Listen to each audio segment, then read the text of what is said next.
हमारे प्रभु एवं उद्धारकर्ता यीशु मसीह के सर्वश्रेष्ठ एवं अतुलनीय नाम में हिंदी एफएम के सभी श्रोताओं का हार्दिक अभिनंदन।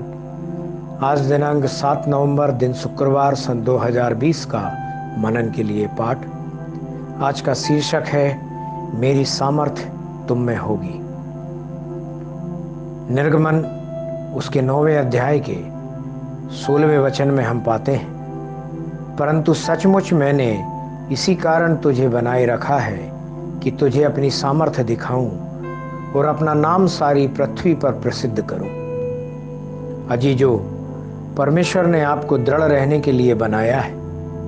वह जीवितों की भूमि में आपकी सुरक्षा कर रहा है।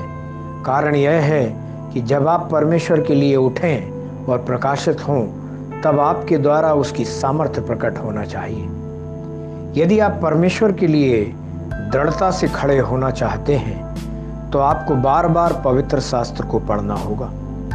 आप इस बात पर ध्यान करें कि कैसे परमेश्वर ने पुराने और नए नियम दोनों ही के संतों का शक्तिशाली तरीके से उपयोग किया। उन्हें सबक या अनुभव के रूप में लें, वे आपको सामर्थ्य प्रदान करने में मदद करेंगी। विलियम योसेफ नाम के एक व्यक्ति ने मिशनरी के रूप में सीरिया का दौरा किया। वहां सेवकाई करना बहुत मुश्किल था। सेवकाई के 50 वर्षों के बाद भी प्राप्त आत्माएं अपर्याप्त थी। एक दिन वह अकेला बैठा और पवित्र शास्त्र के प्रकाश में पिछले दिनों के सुसमाचार प्रचार की गतिविधियों की समीक्षा कर रहा था। अंत में उसने पवित्र शास्त्र को पढ़ने और उसका ध्यान करने में दिन और रात पूरा सप्ताह बिताने का फैसला किया।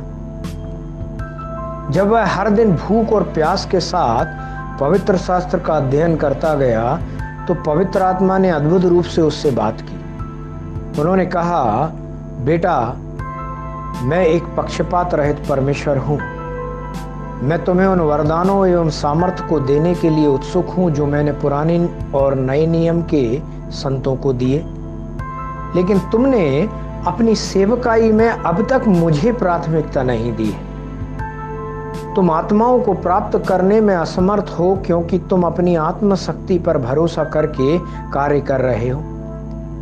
यह सुनकर मिशनरी पवित्र शास्त्र को पढ़ने और प्रार्थना करने में अधिक समय बिताने लगा।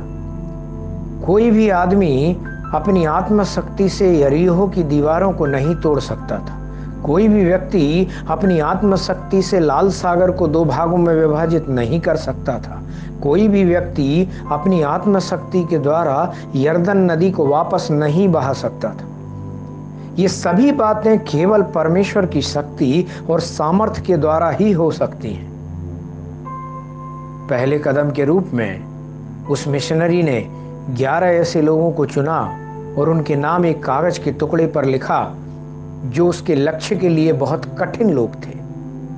तब उसने परमेश्वर से उन्हें मजबूत करने और उनके उद्धार के लिए प्रार्थना की।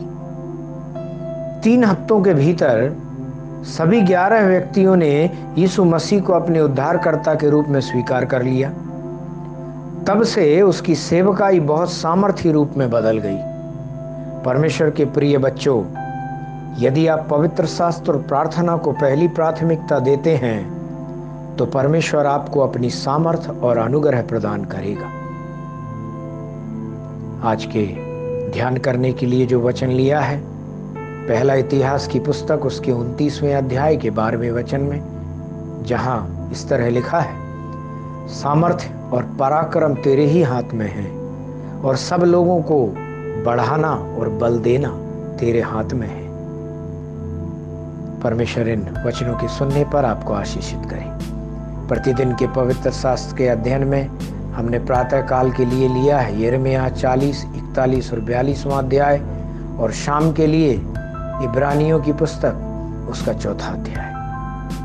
परमेश्वर इन वचनों के सुनने पर, पढ़ने पर, मनन करने पर और इनके अनुसार चलने पर आपको बहुतायत से आशीष देवे। आमीन। आमीन।